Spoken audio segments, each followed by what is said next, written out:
This channel does not promote any violent, harmful, or illegal activities. All content provided by this channel is meant for an educational purpose only. Top quality और consistent performance के लिए सिर्फ silver pumps नाम याद रखना। অষ্টম শ্রেণীর পড়ুয়া অথচ তারা কি শিখছে অ আ ক খ ব্ল্যাকবোর্ডে লিখে লিখে ক্লাস 8 এর পড়ুয়াদের স্বরবর্ণ ব্যঞ্জন বর্ণ শেখাচ্ছেন শিক্ষক। ক্লাস 8 এ পড়া ছাত্রছাত্রীদের অক্ষর জ্ঞানই নেই। আজব এই ছবি ওল্ড মালদার শাহপুরের একটা স্কুলে। অ বলতে পারলে না ক্লাস 7-8 এর কোনো ছাত্রছাত্রী।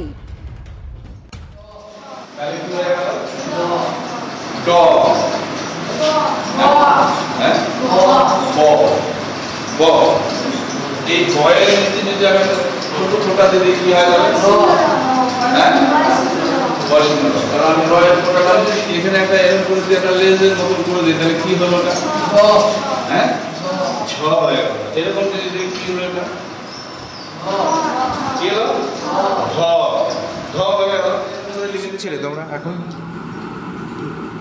ব্যাকরণ ব্যাকরণ কি কি ব্যঞ্জন বর্ণ স্বরবর্ণ। হ্যাঁ ব্যঞ্জন বর্ণ স্বরবর্ণ। স্বরবর্ণ ব্যঞ্জন স্বরবর্ণ কি শিখলে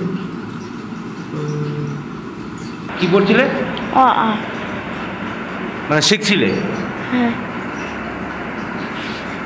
আর কি ক খ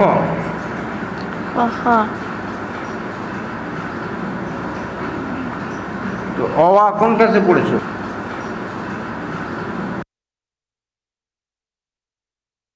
অষ্টম শ্রেণীর শ্রেণীকক্ষ, সেখানে অষ্টম শ্রেণীর ছাত্রছাত্রীরা রয়েছেন, শিক্ষক মশাই রয়েছেন।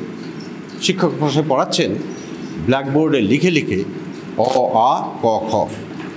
যারা 2 বছর বাদেই মাধ্যমিক দেবে তারা জানে না অ আ ক খ। তাহলে শিক্ষার হাল এখন এই মুহূর্তে কোন জায়গায় সেটা এই ক্লাসরুমে এসেই স্পষ্ট হয়ে যায়। সবথেকে মজার বিষয়, এই ক্লাসরুমে কিন্তু শুধুই অষ্টম শ্রেণী নয়, সপ্তম শ্রেণীর 2 জন পড়ুয়াও রয়েছে। সব মিলিয়ে মোট 5 জন। গোটা স্কুলে এই 5 জনই স্টুডেন্ট এসছে।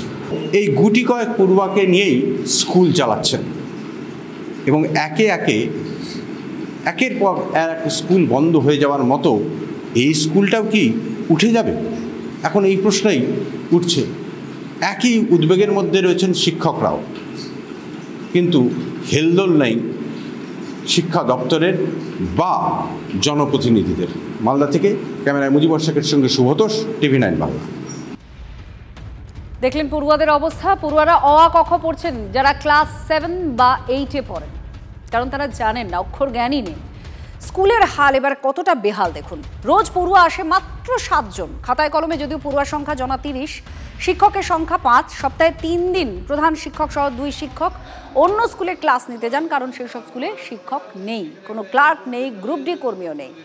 দরজা খুলে স্কুলে ঘন্টা বাজান এই শিক্ষকরা। তাই শুধু স্কুল বাঁচিয়ে রাখতে সকাল সন্ধ্যে গ্রামে গ্রামে ঘোরেন শিক্ষকরা। ছাত্রছাত্রীদের স্কুলমুখী করার জন্য তারা মাঠে নেমেছেন। স্কুলে নিয়মিত মিড ডে মিলও হয়, তাও বাচ্চারা আসে না, হতাশ শিক্ষকরা। ক্লাস 7-8 এর ছাত্রছাত্রীকে অ আ শেখাতে, হ্যাঁ শেখাতে হচ্ছে, নাম ধাম শেখাতে হচ্ছে, অনেক কিছু শেখাতে হচ্ছে, কিন্তু শিখিয়েও তো আমরা শেখাতে পারছি না অতটা করতে, কারণ মাথায় নিতে পারছে না সব, এতটা হয়ে এসছে, এদের বেসিক ইটাই নাই। দায়টা কার? এটার জন্য কেন ক্লাস 8 এর বাচ্চাকে অ আ শেখাতে হবে? এখন অ আ শেখাতে হবে, গার্জিয়ানরা 1 নম্বর একটা দায়ী আছে, সরকারি পদক্ষেপেরও কত কিছু ভুল আছে, কারণ এই যে পাস ফেল নেই, পাস ফেল না থাকাতে এরা পড়াশোনার আগ্রহটা হারিয়ে ফেলছে।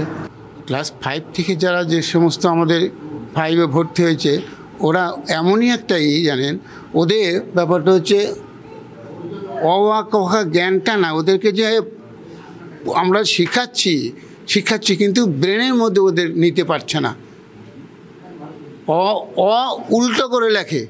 আমাদেরকে আরও চেষ্টা করতে হবে, আমাদেরকে মানে আস্তে আস্তে। কিন্তু সব থেকে সর্বোপরি কি, একদিন স্কুলে আসে, 4 দিন আসে না, স্কুলে তারা কন্টিনিউয়াস আসে না, যার ফলে পড়াশোনাটা একবারে পিছিয়ে পড়ে। নাগারে বৃষ্টিতে ঘাটারে জল যন্ত্রণা চলছে। ডিঙি বা নৌকা নিয়ে যাতায়াত করতে হচ্ছে। জলের জন্য 1 মাস ধরে বন্ধ রয়েছে স্কুল।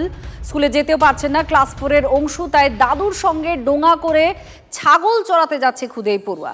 জল যন্ত্রণায় জেরবার ঘাটালবাসী। ঘাটাল চন্দ্রকোনা রাজ্য সড়ক আরগোড়া এলাকা, সেখানেও জল বাড়ছে। কবে ঘাটাল মাস্টার প্ল্যান বাস্তবে রূপায়িত হবে, কবে জল যন্ত্রণা থেকে মুক্তি মিলবে, উত্তর কারো কাছেই নেই। সমস্যার কথা স্বীকার করছেন ঘাটাল পঞ্চায়েত।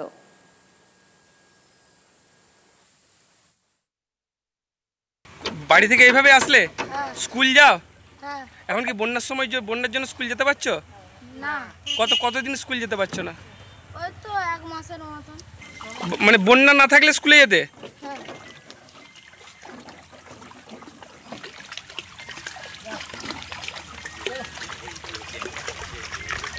তুমি কোন ক্লাসে পড়ো অংশু? 4-এ পড়ো। এখন আমাদের আষাঢ় মাসের প্রথম দিকেই বর্ষার জলে ডুবে গেছে। এইটা নিয়ে 3বার জল কমছে বাড়ছে, রাস্তা ডুবে যাচ্ছে। আমাদের যাতায়াতের খুব প্রবলেম হচ্ছে, অসুবিধা হচ্ছে যাতায়াতের। নৌকা ডিঙি সব নিয়ে যাতায়াত করতে হয়। শুনছি মাস্টার প্ল্যান হবে, হলে খুবই ভালো হয়। কবে হবে সেটা এবার দেখা যাক।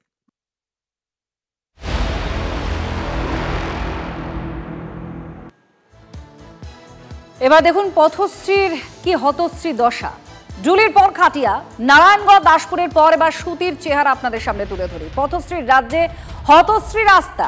গ্রামে ঢুকতে পারে না অ্যাম্বুলেন্স, বাধ্য হয়ে খাটিয়ায় চাপিয়ে নিয়ে যেতে হয় অন্তঃসত্ত্বা মহিলাকে। হাসপাতালে নিয়ে যাচ্ছেন খাটিয়ায় চেপে। মুর্শিদাবাদের সুতির পাড়ায়পুরে এই লজ্জার ছবি দেখা যায়। স্থানীয়দের দাবি, খাতায় কলমে রাস্তা থাকলেও বাস্তবে নেই, সেটা স্পষ্ট। প্রশাসনকে বহুবার জানিয়েও কোনো কাজ হয়নি, অভিযোগ করছেন স্থানীয়রা। এই গর্ভবতী মহিলাটাকে নিয়ে কোথায় যাচ্ছেন? এইভাবে রাস্তায় হাঁটতে আপনার অসুবিধা হচ্ছে না? এভাবে যেতে হয় না? প্রতিদিন এরকম করে যেতে হয়, যখনই আমাদের সেন্টারে কি হয় তখন এরকম করে যেতে হয়। ঠিক আছে, দেখুন রাস্তার অবস্থা। এইভাবে গর্ভবতী মহিলাকে সেন্টারে নিয়ে যেতে হচ্ছে। আর অসুবিধা যদি আজকে যদি ডেলিভারি হয়ে যায় তো অ্যাম্বুলেন্স কীভাবে আসবে? এখান থেকে অনেকটা রাস্তা হেঁটে যেতে হয় বা খাটে করে নিয়ে যেতে হবে, যেরকম কোনো অসুবিধা হয়ে যায়। তো খাটে করে নিয়ে যাওয়ার মতন অবস্থা নেই রাস্তার। রাজ্যের রাস্তার হাল ফেরাতে পথশ্রী প্রকল্প চালু করা হয়েছে এবং সেই পথশ্রীতে রাস্তার হাল কতটা ফিরেছে সেই প্রশ্ন তুলছে এই 3টে ছবি। দেখুন, ডুলিতে করে নিয়ে যেতে হচ্ছে পেশেন্টকে, রোগীকে, কি হাল রাস্তার। তার সঙ্গে সঙ্গে কাঁধে করে নিয়ে যাওয়া হচ্ছে। এই ছবি আমরা দেখিয়েছি আপনাদের, প্রবল ভাইরাল হয়, প্রশ্ন ওঠে সেই সময়। আরও একটি ছবি, অন্তঃসত্ত্বাকে নিয়ে যাওয়া হচ্ছে খাটিয়ায় করে। ভাবুন এই অবস্থা রাস্তা গতি আনে, মানুষের জীবনকে অনেক স্মুথ করে, অনেক সুগম করে, কিন্তু সেই রাস্তা যা অত্যন্ত প্রয়োজনীয় সেই রাস্তার কি বেহাল দশা। আর স্থানীয় প্রশাসনকে হাজারবার বলেও কোনো সুরাহা হয়নি বলে অভিযোগ করছেন স্থানীয়রা।